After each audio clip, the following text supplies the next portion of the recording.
এতদিন পর্যন্ত গাছের কাছে, চন্দ্রের কাছে, সূর্যের কাছে, আগুনের কাছে, গরুর কাছে, ছাগলের কাছে বিভিন্ন জায়গায় আত্মসমর্পণ করছে, চাইছে।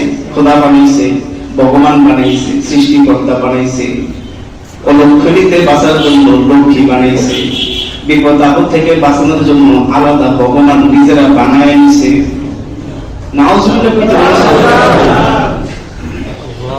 যখন যেই ভগবানকে চাইছে নিজেরা বানাই দিছে। বান্দায় কারে বানাইছে? বান্দায় কারে বানায়? আল্লাহরে বানায়, খোদারে বানায়। আর আমাদেরকে কে বানায়? ওরা কারে বানায়? কারে বানায়? আর আমাদেরকে কে বানায়? আবার কে বলেন কে বানায়? আমাদেরকে আল্লাহ বানায়, ওরা নিজেরা আল্লাহরে বানায়। যে সেক্টরে যে আল্লাহ লাগবে তারা নিজেরা বানায় নেয়। নাউজুবিল্লাহ।